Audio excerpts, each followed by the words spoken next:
Assalamualaikum, Walaikum assalam. Ali. How are you? I'm good. I'm good. How are you? Not too bad. Good, Been a busy day, but busy is good. Great, great, good, great to be on.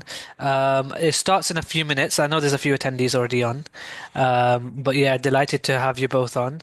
For any attendees, we're about 5 minutes early, so no worries. We'll inshallah start a little bit after 1 p.m. Well, 8 p.m. in Malaysia. So, just to give you guys an introduction, I head investor relations for Wahid Ventures globally, and I know we met Firdaus and Audrey on the investment committee briefly, but it's great to have you both on. Just to give everyone and the attendees also some background, this is our second investment on the Wahid Ventures platform in Malaysia. Our first investment, actually, we raised 1.4 million ringgit, so it's a fantastic achievement for everybody involved. There's definitely a lot of support from the Wahid Ventures community in Malaysia, and our mission is to become the biggest funders of Sharia compliant startups globally. So Demi, we have Demi on the call as well. Demi, we have participants already live, so we're just doing a brief introduction before people join. And oh, we're joined by the one of our good friends and actually our board member for Wahid Malaysia, Noor Amy Ismail. Noor, we have some yes, attendees also on. We Ali. decided to start a few minutes early, so people are getting a good preview, and it's so good to see you, especially now that we have launched we've done our first transaction. We reached almost 1.5 million ringgit, which I don't think anybody expected. Is much higher than the averages in terms of what platforms raise. So Amy, how are you? I'm good. How are you, Ali? Demi, nice meeting you again. And Audrey and Hi. Firdaus, I've met them. So what is our target today? 650 in 1 month or two Oh, weeks? we're gonna try and do more than that. So this is the minimum. So we'll try and go more because I think this is a fantastic business. It has a lot of social impact as well, and also there's definitely scope for this to become a very very profitable and lucrative business for investors as well. So I think it's one we're definitely excited about. So yeah.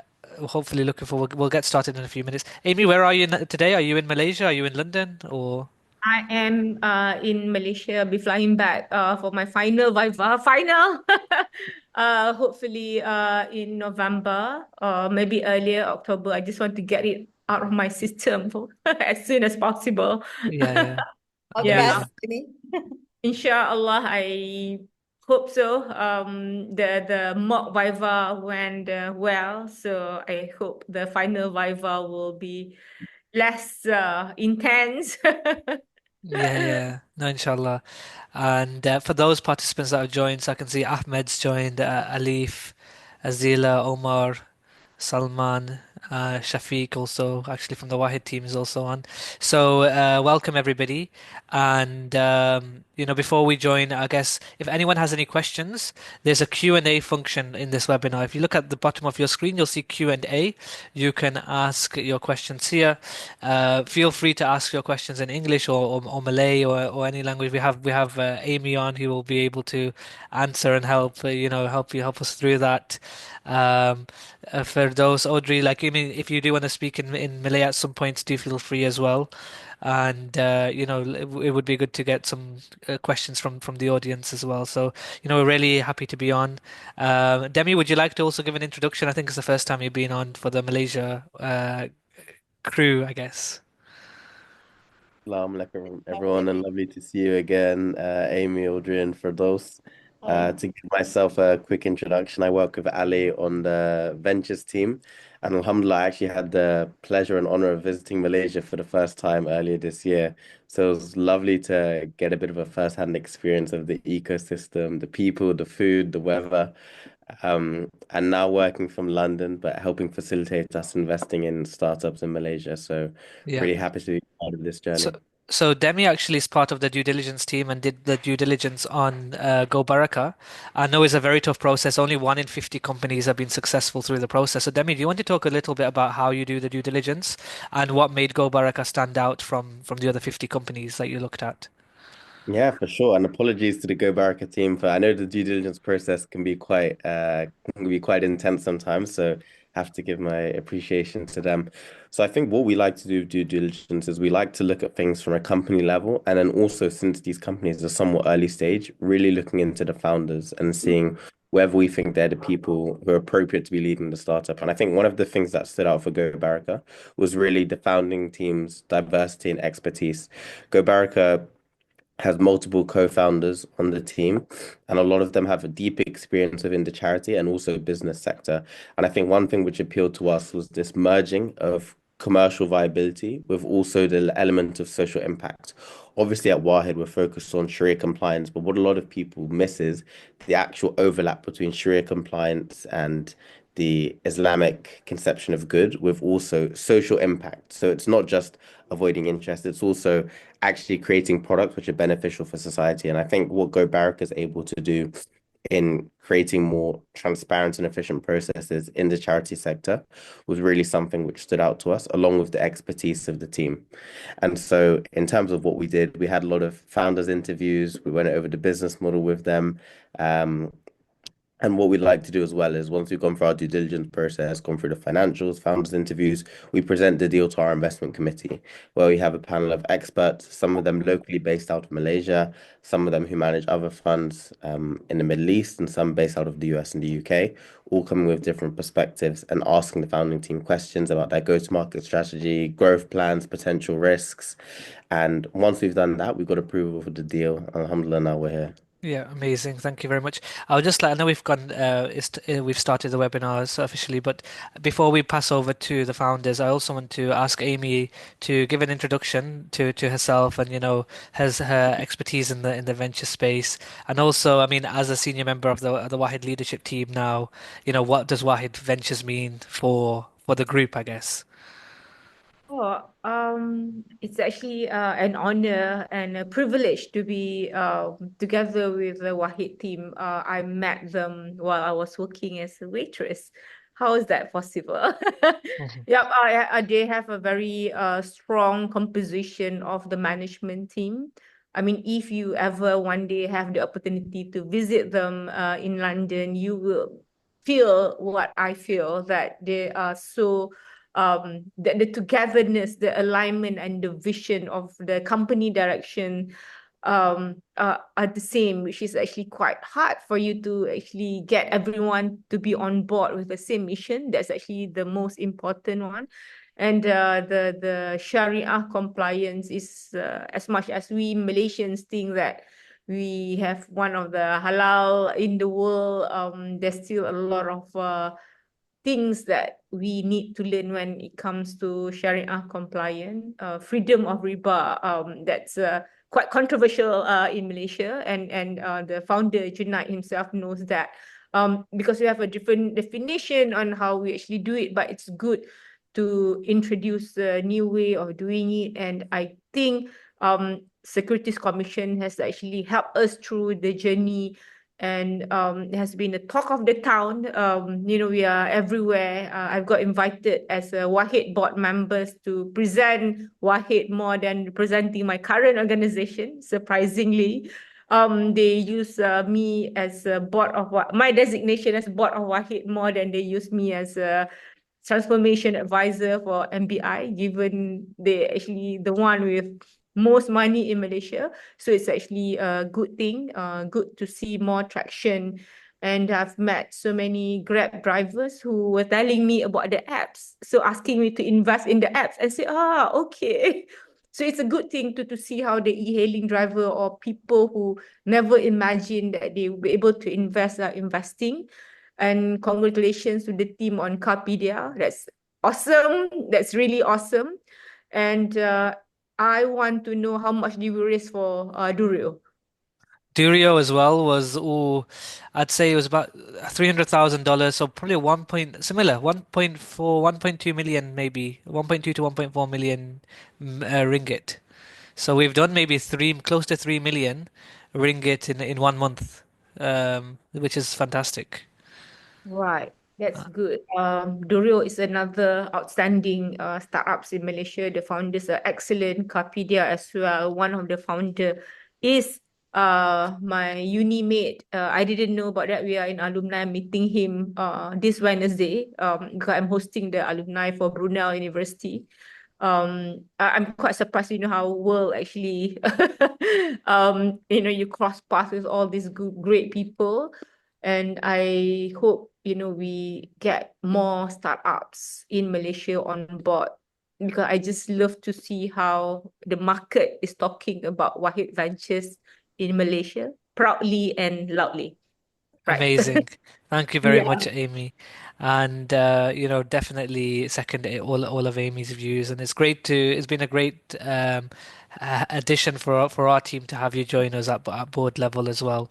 And now I would like to pass over to Firdaus and Audrey, and you guys can take it away with GoBarakah. All the Wonderful. best. Thank you. Thank you, Team Wahid. Assalamualaikum, everybody. Assalamualaikum to all that's attending tonight's webinar. We appreciate it. My name is Firdaus. I'm the co-CEO of GoBarakah. We're a team of five. There's me, there's Azrin, there's Audrey, there's Rizal, and there's Irzan. Together we make up the fabulous five, I guess. We are a social assistance platform that converts donation into e-vouchers. The reason behind it is that we want to have traceability, accountability, and transparency. We've been doing it for the past 2 years, but we only went live in November last year. But despite the short space of time, we've had wonderful tractions and progress. To explain more about GoBarakah, I would like to pass it over to Audrey, our CTO. So she's the head of programs on top of being a CTO. So Audrey, yeah, take it away. Sorry, do you want to share slides? Do you want to? Yeah. So let me Can just I give you share? permission. Yes, sorry, I gave permission to Firdaus. Let me see. Firdaus, if you can give permission. Yes, perfect. Yes. Okay, great. Do you see this? Yep, we can see it. Yeah. Okay. Assalamualaikum and a very good evening. Team Wahid, Amy, Demi, and Ali. Thanks for having us. Okay, I'm just gonna continue from where Firdaus left off, and I'm gonna present GoBarakah. Okay. Okay, so basically GoBarakah is an integrated fintech platform for social assistance. I'm going to explain further. It sounds a mouthful, but yeah, let's start with an overview of what we actually do. Okay, so we're in the space of social assistance and donations. So basically what we do is we handle contributed funds from multiple sources, CSR, public donations, zakat money, or any type of funds that's meant to be given to vulnerable communities. Okay, so basically, our team, when we handle all this social assistance, we see that there are a lot of stakeholders. We're talking about public and corporate donors. Okay, they want to know, like, whenever they contribute anything or donate, they want to know whether it reaches the right people. And for organizations running social assistance, they want to be efficient. They want to earn their donors' trust. They want to report back what they've done with the money. And also, when we talk about beneficiaries, they want to have a more dignified way to receive support and opportunities. So billions of dollars are actually distributed to families and individuals as a form of support.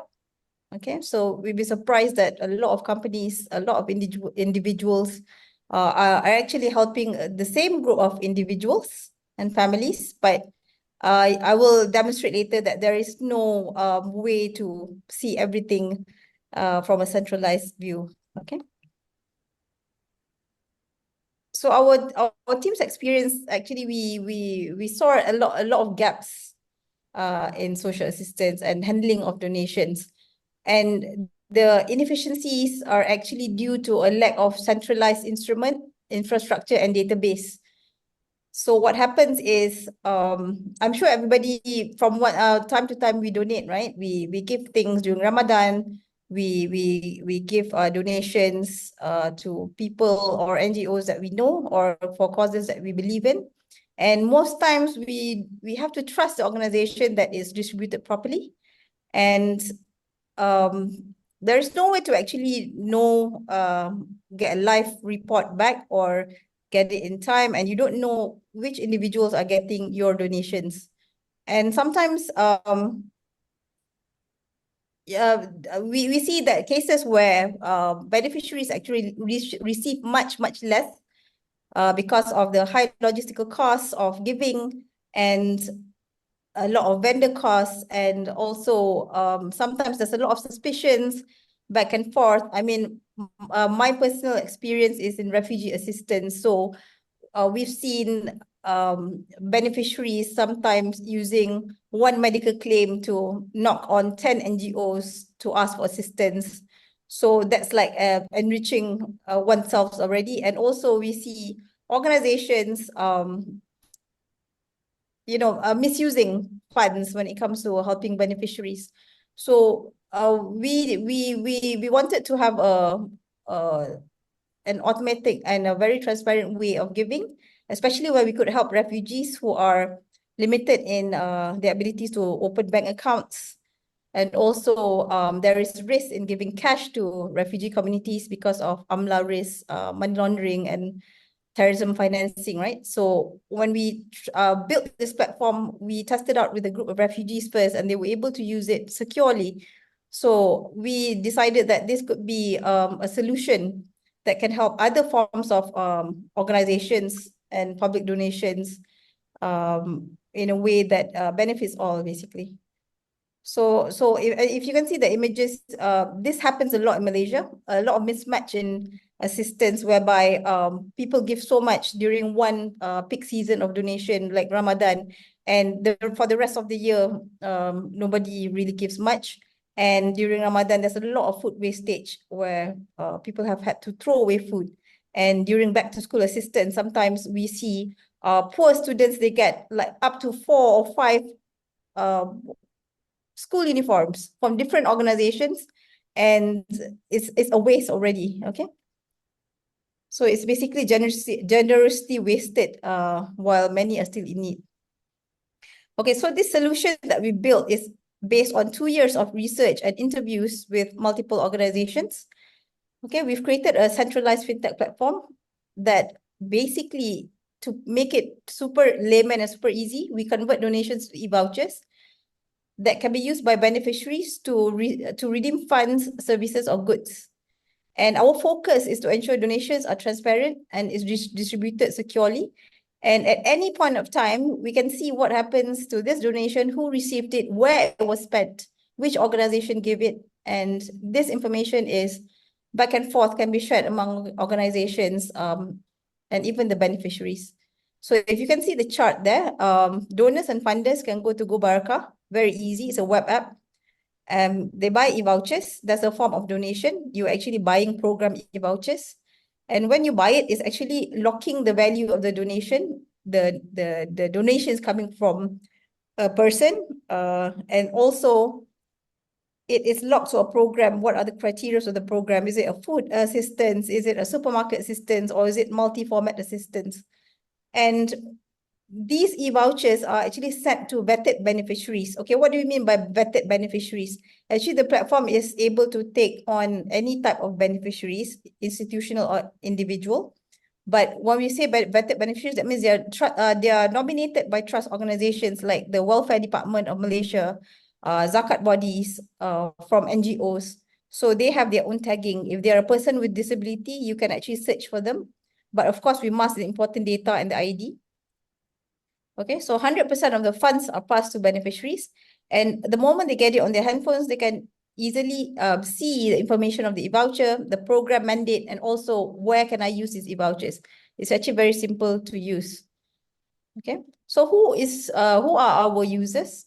Okay, as you can see in the chart, we are connecting all the different types of organizations in the space of donations and social assistance, zakat, and wakaf. And we are like the last mile delivery platform to reach beneficiaries. And from there, we connect them to the redemption ecosystem, right? So to make it simple, this is a screenshot of the donor journey. If you were to donate on GoBarakah, we have multiple programs where we work with some organizations using GoBarakah to fundraise and to distribute funds. Or you could choose to give directly to a registered beneficiary. So maybe you don't know anyone, but you know you want to give to Zakat Verified Poor. So you can just search by location. You can search by certain tagging criteria. Okay. So you key in the value and quantity of e-vouchers to donate. Choose how you would like your donation to be redeemed.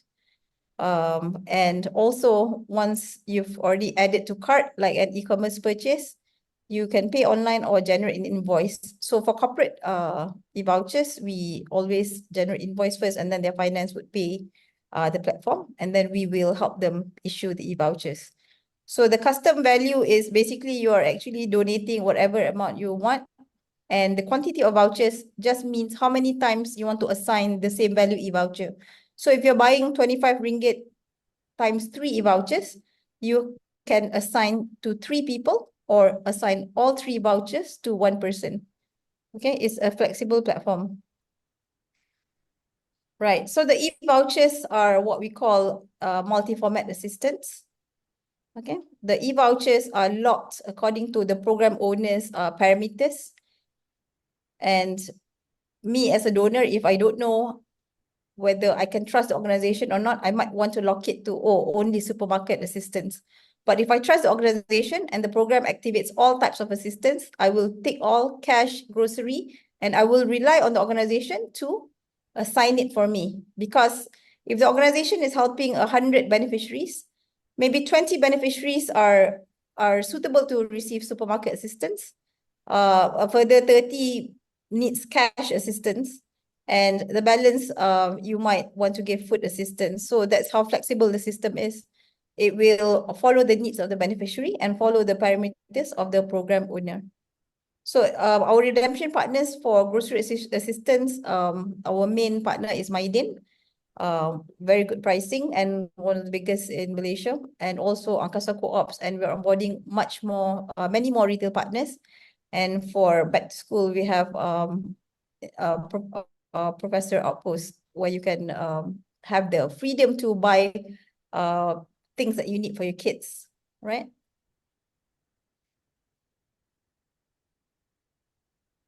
So sending e-vouchers to beneficiaries is very simple.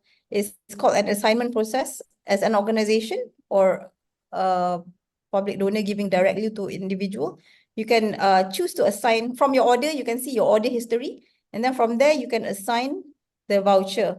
When you assign the voucher, you're actually selecting individuals to receive your donations. So it's sent instantly to their handphones via email and WhatsApp. As you can see on the screen, it has the name of the recipient, the value of the voucher, and what type of assistance it is. It's a supermarket or grocery voucher, and it's assigned by Kindred Pantry. Kindred Pantry is an organization that helps refugees. And the beneficiary, once it gets an alert, he or she gets an alert, goes to GoBarakah.com, keys in the handphone number or email and gets an OTP link, secure link, and immediately can access the voucher and immediately can redeem it. So only paid e-vouchers can be assigned and sent to beneficiaries.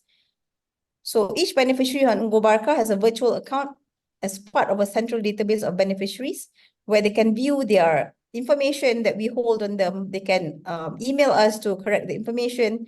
We have information on their dependents. We hold information on all the e-vouchers that's ever been given to them, and they can redeem it anytime as long as it's not expired yet. And expiry is set by program owners as well. So the platform actually promotes digital inclusion for beneficiaries. Okay, so the question that people ask us is like, why don't you build an e-wallet or the traditional way of giving, we call it. So we have discovered that these forms of giving through cards, e-wallets, vendor vouchers, and donations in kind, while they're good, but they are not built specifically to handle donations And there are some downsides to using traditional methods, which is more, we feel is more useful for retail. For example, cards and e-wallets, there is still unintended spending, and they might end up using the e-wallet for personal use. And vendor vouchers is more restrictive. It's tied to a specific vendor. And donations in kind is usually quite expensive, and it's not sustainable to do all the time. So GoBarakah, our platform only handles funds that are coming from donations and contributed funds. That means as you as a beneficiary, you receive the money, it is a gift from someone to you for a cause. So you're not supposed to top up with your own money. So once the e-vouchers are utilized, is finished, and you can get further assistance from e-vouchers from other organizations. So it's a scalable and efficient solution. It preserves the dignity of beneficiaries in the sense that they can use it in their own privacy at their own time, and also based on their own needs. So we give assistance through GoBarakah with the risk of fund being diverted, no commingling of funds, and also prevention of misuse. Okay, so our main selling is actually, main USP is actually we are a transparent and reportable way to track social assistance initiatives or programs. And we support it with infrastructure for redemption, because we understand that it's not all the time that it's suitable to give cash. Some families, it's better to give other types of assistance. So on GoBarakah, we can do multi-format assistance based on the needs of beneficiaries and programs. So we have partnerships, endorsements from government agencies such as the Ministry of Women and Family and Community Development. And recently we are proud to have won the award from the Securities Commission and MDEC for the use of digital for inclusion. Okay, so it's more for impactful use of digital solutions, right? And also in terms where we're talking about impact, we can talk also about SDG goals, impact goals, and Maqasid al-Sharia in terms of Islamic social finance, where we support all the financial practices of improving human welfare through serving benefits while preventing harm and justice. So I guess that's one of the reasons also that we were quite honored to partner up with Wahid. I mean, we're quite aligned in some of our goals when it comes to social and fintech solutions, riba-free, Sharia compliance, and all such, right? So these are just the things that the platform checks all the boxes of either UN impact, SDG, and also the Islamic view of the same things that you want to achieve. All right. So these are some of the successful programs that we've done on GoBarakah e-vouchering.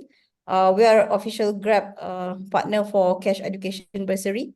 So hopefully next year we are continuing with Grab as well to do more regional programs, hopefully. And also we partnered with GX Bank, one of our earliest partners, to do back to school assistance. It's a year-long assistance for gig workers, urban poor. And we have done back to school assistance for Yayasan Wakaf Malaysia. We are also an official partner. And we have done also in this example with e-Daman, with Zakat Perlis and Kedah to give cash assistance during Ramadan. So as you can see, the redemption will have a different behavior. If it's cash assistance, basically it's an instruction to the platform to bank it into the bank account or to their e-wallets. So we give the beneficiary a way to key in where is the money going to be channeled to. And the platform alerts us if the bank account name is different from the beneficiary name. We have mechanisms to track against misuse of funds. If the name is different, sometimes for whatever reason, we ask them to give a declaration, like, is this a parent or is it a relative? So we have certain mechanisms in check for cash assistance. Okay, so how the platform is built is we built it modular so that we can offer a full suite of social assistance modules, or partial, depends on the organization. And the platform, because is a fintech instrument to handle donations. It can do distribution, it can do fundraising, social finance, wealth purification, and we are heading towards social protection, inshallah, with partnerships, of course. And the platform is also able to handle a beneficiary database, very scalable. And also we are building a module for volunteer incentives, whereby hours are exchanged for something that's tokenized value, e-vouchers. All right. So our current business model is actually, we treat all program e-vouchers as revenue. Traction is calculated based on how much funds we turn into e-vouchers. And from that, we charge admin fees to organizations who are doing bigger programs because it involves bigger beneficiary pools. Right. And also we charge redemption fees to vendors, whereby, for example, if someone has a 100 ringgit voucher and they spend it at Maidin, if it's a grocery assistance for this year, we are only taking 1% to include control items. So we pay Maidin if 99 ringgit. So 1 ringgit is contributed back to the platform. And 10% is representing more on medical assistance because they have more margins to play with. We also recognize a breakage of 5%, an approximate 5% for e-vouchers that are not fully utilized. Basically, it's given to the beneficiaries, but there are some money left in the vouchers that we have the discretion to either recognize as revenue, or we can pull it in a fund and give it back. But for breakage of 5%, we recognize it as our revenue. So we are actually, in terms of market size, we are going for obtainable market of about $150 million over 5 years, basically of voucherized donations and funds from corporate and public. So what it means is basically for any amount of donations that passes to the platform earns money from it. But we do not take from beneficiaries. We take more on these business models, which is the redemption fees from vendors mainly. So GoBarakah has no immediate or similar competition because actually the platform is built from scratch. It's a totally new solution to address the gaps in social assistance, and it's not e-wallet, it's not a benefit card, it's not a vendor voucher, it's GoBarakah e-vouchers. It's a special type of instrument. Okay, so this is sharing our pathway. Basically, we've achieved many milestones in terms of launch, official agency partnership. So these are the big names of social assistance: banks, Yayasan Wakaf, zakat bodies. So our job as a team of GoBarakah is actually to create quality partnerships to gain trust, to hopefully to get all the banks talking to us to use our solution for their back-to-school assistance, for their Ramadan assistance. And we are not competing with NGOs. In fact, we're working with NGOs for either beneficiary nominations and also to get NGOs to use us for fundraising through agents collection or through distribution of funds. So we understand NGOs and organizations, they have their own management fees. So we always advise them, whatever money that's left, that's needed to be distributed, try GoBarakah to distribute in a way that's traceable and transparent so that you can report back to your donors. So we do not control how organizations want to charge management fee. They can take that first and use the balance and use our instrument to distribute. So we are going to, our goal is actually to be a super platform for social assistance solutions. And we of course we want to do very, very well in Malaysia first, but especially after our London Fikra Tech exposure with similar fintech partners, we saw there's opportunity also to turn GoBarakah into a global platform where we can do cross-border redemptions, cross-border donations, because we are a platform that's approved by Stripe to do cross-border donations, where a lot of NGOs have not been allowed to use Stripe anymore because they banned donations. But because our business model is different, we are e-vouchering for social assistance. They could see the traceability, the reduced risk of money laundering, misuse of funds, or terrorism financing. So we were approved by Stripe to do cross-border collection of donations. So we are looking into working with partners overseas where we can do cross-border redemptions as well. So this is our team, Firdaus, Azrin, me, Rizal, and Mohammed Rizan, and also Edna as lead engineer. So our experience range from banking, takaful, halal industries, refugee, NGO, retail platform development, zakat wakaf, investment funds, and also insurance. So we strengthen each other in terms of experience and contacts and connections. So we're quite lucky for our age. We have the right connections to meet the right people to gain their trust to work with us. So I'm sharing you, if anybody wants to take out their handphones, you can actually scan and try donating on GoBarakah. And we make sure 100% of your locked donation is given to someone within days, whether it's for financial support or for anything. This particular program that I'm flashing here is a multi-format assistance, whereby we help you choose to donate to whoever that's needed, because we have our own database that we work with NGOs, and we know sometimes some individuals needing extra medical or cash assistance immediate. So all these donations we will help you assign. So this is an example program that is our own house program, GoBarakah's house program. We are collaborating with a partner to flash all these QR codes around. It's a house program, but you can see on the platform there are also private and public programs. Private programs are not viewable, but public programs run by other NGOs, you can try and donate to them as well. Okay. So thank you very much. That is pretty much the presentation. Great, thank you very much. If anyone has any questions, there's a Q&A function at the bottom of the screen, and you can click on this to ask your questions. And I think we've got a few questions that were asked, which I will just go through again. So the first one is, I guess we'll start with the numbers. So, what is your revenue model? So can you kind of go into a bit more detail with that, Audrey, for those? Sure. Can I share back the screen then? Yes, yes, absolutely. Yeah. Okay, let's go back to revenue model. Okay, so revenue model, business model. So basically, we make money primarily actually from redemption fees from vendors and admin fees. But from the pattern of the platform, we saw that we give 100 ringgit voucher, but they left 2 ringgit in there. So that's considered the breakage revenue. That's also recognized.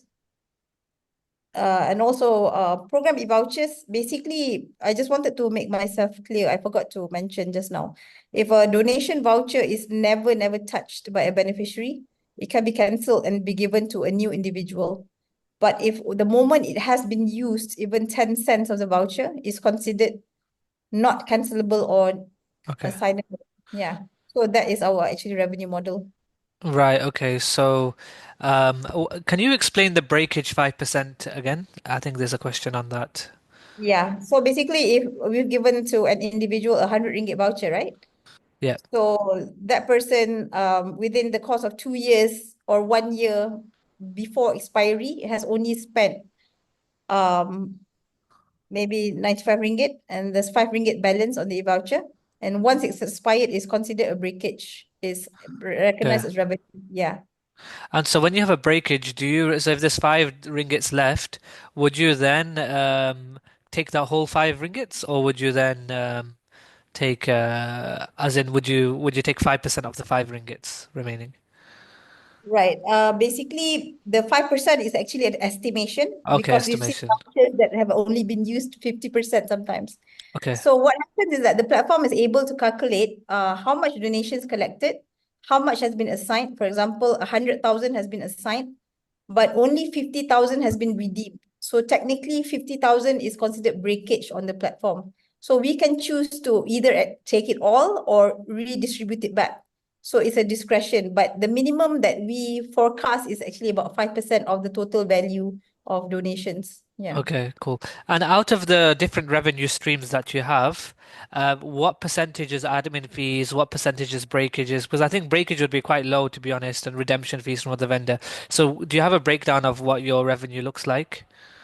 Basically, the one that I have is the admin fees is basically 1 to 3%, depends on the complexity of the program. So, for example, if an organization buys 100,000 voucher from us, so we charge up to 3,000 ringgit on top of the donation, Okay. because we are also vetting their beneficiaries. We're creating e-vouchers for them and distributing and giving them reporting. Of course, it's a self-service platform.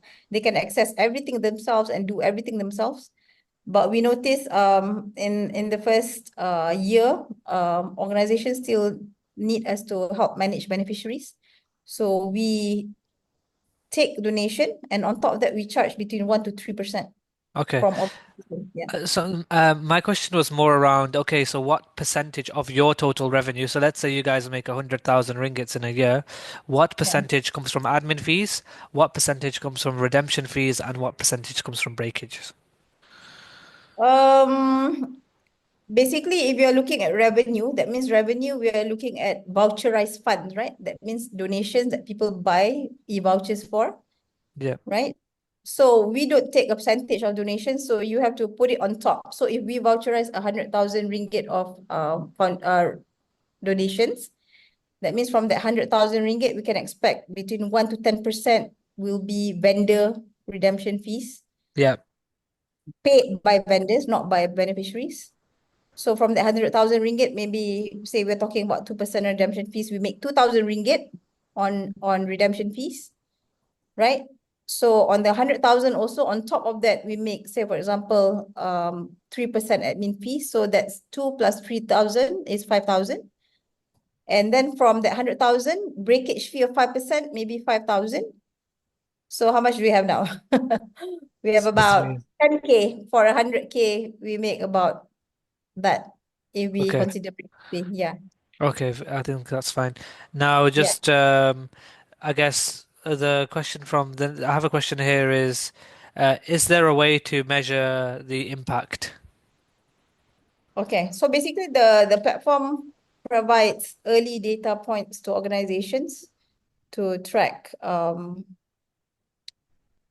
the money is being sent to. So the early data points is the ones that normally organizations do not have, like how much donations was collected and turned into e-vouchers, how many beneficiaries received it. So our platform will generate reports of who received the donations, how many each individual got. So from these data points, you can measure impact based on what is it that you want to calculate. So far, the platform is not enabled with any AI capabilities to read data based on program impact. But as I said, we provide the early data points to Yeah. generate studies, Okay, impact great. studies on programs, And how many donations have you taken to date? And how many unique users do you have? We have about 650 unique donors. Okay, Yeah. we have about I think now 700,000 ringgit worth of e-voucher donations.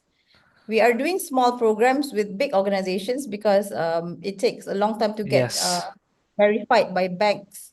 So for each top tier organization, we take months to partner, but we expect to do higher value programs next year. For example, we've gotten commitment for bigger budgets next year from the organizations that I flashed just now, Yeah. and more regional programs, Great. inshallah. So would you say you are more focused on securing bigger customers and looking at businesses rather than individuals, or is there Yeah. also a consumer focus? At the moment, we are getting 70% from corporate donations, that's 10 to e-vouchers, and 30% from public donors. So what we're trying to do is to have like a hybrid program where it's sponsored mainly by corporates, but public donors can come in and join and buy the e-vouchers as well. Yeah. So we are looking at more public donations as we get more trust from organizations, and we are riding on PR of other trust organizations. So we will want to go that way to enhance public perception and trust to use us for public. Yeah. Yep, yep. And I guess, okay, so in terms of the fundraise, so you're doing obviously an equity investment raise with Wahid. What will be the use of the funds? So what will you use the money that you get from investment for, basically? I think Firdaus can wants to take that answer. We will use the funds to actually enhance our system. Like what we said right now, we don't have capabilities, capabilities to do impact studies. We will want to add that to our module in the future. We will also want to improve the security of the feature, add more models. We will use it for our marketing, our business development to get more trusted organizations into this. Basically, we want to grow and scale GoBarakah with the funds that we have. Yep. And what are your actual growth plans? So how big do you want GoBarakah to be? Okay, well, I'll just flash that pathway screen, yeah. Yeah. So basically, we are our path is actually now we are in partnerships, building the ecosystem, and in the future we want to go into social protection, insurance via partnerships, where we get recurring revenue streams, because beneficiary virtual accounts, once we reach our target of having hundreds of thousands of beneficiaries receiving assistance to GoBarakah, there's many ways to embed products inside the platform, where we can partner with insurance companies, banks, to give more products to underserved communities, and basically becoming a super platform. And we want to grow GoBarakah beyond Malaysia, to have more partnerships overseas and have GoBarakah in many countries, GoBarakah UK, and our aim is to be a platform that can assist Muslim diaspora overseas as well. We have interest from New Zealand, from UK, from Indonesia, to use GoBarakah to give, for example, grocery assistance. For example, Indonesia Zakat wants to give assistance to their local students, their students who studying in Malaysia. So they love the traceability features of the platform. They love that it's a public platform. That means they can garner public donations as well in their program. So Yeah. the aim is to become a centralized platform with its independent tools or medium of exchange.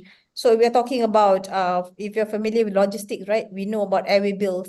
If we're talking about Bitcoin, digital currency. So we want to be the tool to handle donations. That means we are going to be exploring that and expanding that space beyond Malaysia as well. Yep, yep. No, absolutely. And I think one of the comments here as well was that the platform offers traceability features so that public listed companies may have interest for their ESG reporting. So I think the technology that you have built and are building will be very much key for the value of the company.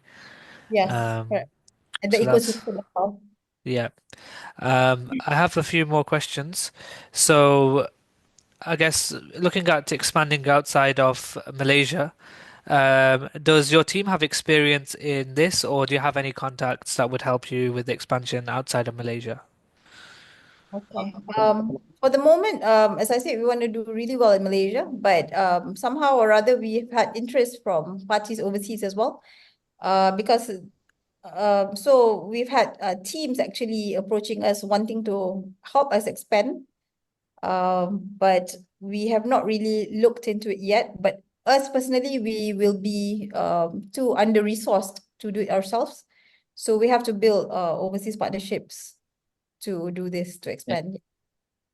And to add to that, in my previous roles in my banking and takaful days, I was in charge of the banks and takaful overseas expansion, especially in Pakistan and in Sri Lanka. So yeah, the team does also have experience Yeah, in yeah. expansion.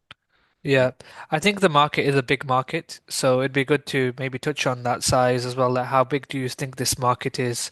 Because I guess it's a case of getting, big companies involved. So maybe for those, you can touch on the size of the market and the potential for scale, because what we look at as a venture investment is the scale and how big this can be. So obviously, this is not a charity investment. This is an investment for a return on investment as well. So for those, can you talk a little bit about the size? Right. We'll just take a small part of this, right? We're in discussions to expand in Indonesia. Just to give you a, a, um, a big picture is that the size of Jakarta population is bigger than that of the whole of Malaysia. So that's how big it is, and it's basically a no-brainer to go into countries with huge Muslim population. And if we're talking about the UK, I was just having a discussion with the Wahid team in the UK. It's like the Muslim community there is so strong, and it's such a community driven thing that it's a no brainer to go over there. Yeah, no, makes Yeah, sense. are I you get. especially targeting for Malaysian market? Is it, Ali? No, I'm talking about, I guess, number one is Malaysia. Is Malaysia has a population, a sizable Muslim population as well. But then also you have, like you mentioned, Jakarta, which is also very, very like Indonesia is a huge market. So if you can tap into that market, that's very attractive. But then also you have, like you mentioned, the UK market, Western markets where maybe there's more purchasing power, and tapping into those markets as well will increase the scope of what you are doing. Yeah. For Malaysia market is also sizable. For Muslim countries, it's sizable because charitable giving is a huge thing, and it's always remain antiquated and doing it the old way. So we're looking to revolutionize the space and looking also to tap into the revenue potential of making the space more efficient. So for Malaysia, we're looking about this about 13.5 billion in terms of social assistance and public donations. So for Indonesia, is definitely they're the number one charity Islamic giving country in the world after year. So we have plans to partner with Indonesia. We've had a few Yeah. interests actually. Yeah, and there are many ways that we can go for more Muslim-centric populations in charitable giving. Yeah. Perfect. So I want to invite Amy on as well to say a few words in a moment. There's one question for Demi first before that, which is around the return on investment. So what is the return on this investment potentially, of course? Is it only limited to capital appreciation, or is there dividend distribution as well? So Demi, from your investment analysis, what does this look like as a potential? Obviously, it's not guaranteed. With every investment that is equity based, there is a risk that you can lose the money that you invest as well. So yeah, Demi, it's good just to clarify what we looked at. Sure thing. Happy to answer. And I see for those your hand is up. So if you want to continue to answer, feel free. So the way this works is since this is a private venture investment, you're essentially getting equity ownership of the company. And the way in which you can get your return on investment is if the company goes public, so if it IPOs and lists on the stock exchange, or if it's acquired or merges with a larger company in the space, or if there's a share buyback from the company. In terms of timelines, we generally estimate this to be around 3 to 5 years. And in terms of return on investment, we aim for generally around a 33% IRR year on year. The caveat to this being obviously investment returns will only be realized on an exit opportunity, but this is essentially aiming for a higher risk, higher return investment. And I'll let maybe Firdaus, if you want to talk about potential exit opportunities for investors, where you see this going in terms of potentially an acquisition or a listing. Yep. Thank you, Demi. We basically see ourselves being acquired by a PE, perhaps a bank, where they would want to absorb our solution into their ecosystem. And then perhaps from that, we would want to go for an IPO upon reaching that buyover from the PE. Yeah. Perfect. We're also, sorry, Demi. Just to add, we're also in talks with a regulatory body to do basically a collaboration where they use our solution to transform some NGOs into digital solutions for handling donations. So from that, actually we've had interest from several PE type or banks that want to go into social assistance and wealth purification, Islamic wealth purification, but they say that that's not their core business. So they're interested to either invest or acquire a few years down the line. So those are real interests, but we are doing smaller programs and custom development for these organizations first. Yep. Now, the next question is how do you invest and what is the minimum? So the minimum investment is 500 ringgit and you can invest directly from the Wahid app if you are a Wahid app user in Malaysia. This is exclusively for Malaysia investors. And question for Firdaus quickly is how do you derive the valuation of 16 million ringgit? Uh, yeah.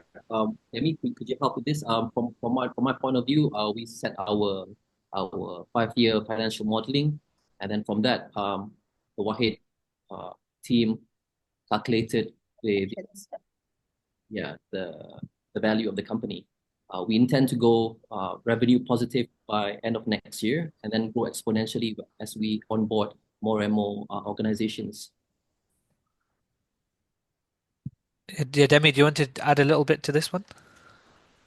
Perfect. It's Sounds just good. on I the think value. How did we derive the valuation of 16 million? Yeah, perfect. So generally, when we're looking at the valuation for the companies we're investing in, what we'll do is we'll compare them to comparable companies in the industry. So we'll look at the stage where they're operating and see the valuation which was raised by similar companies.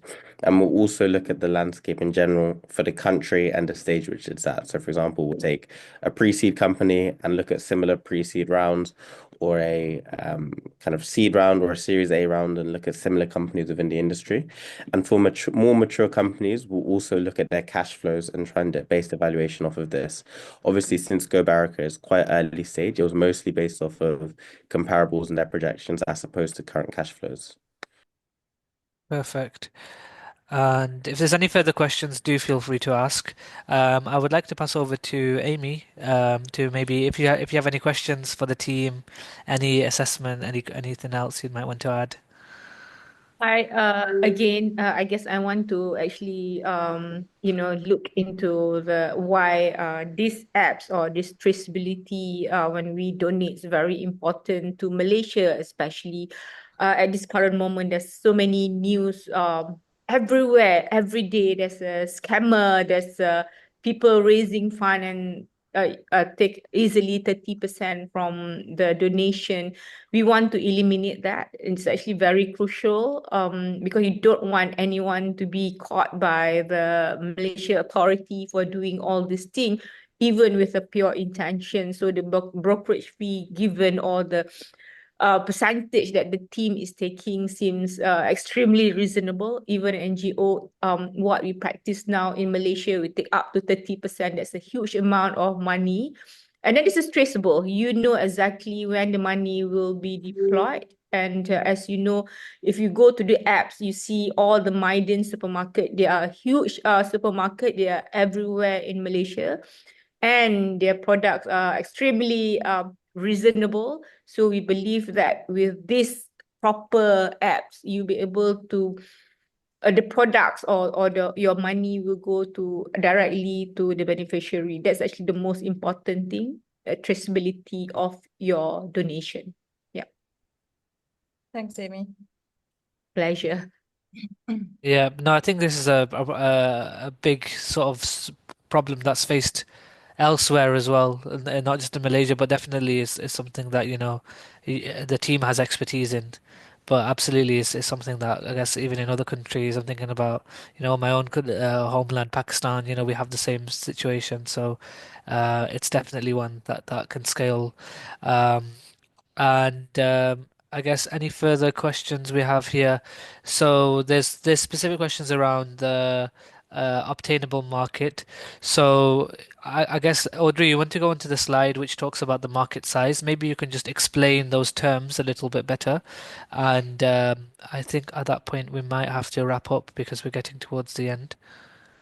Yeah, I think there's a few unanswered questions as well. Yep. Okay, how we derive the obtainable market, serviceable market is we're targeting organizations who are already doing social assistance using vendor vouchers.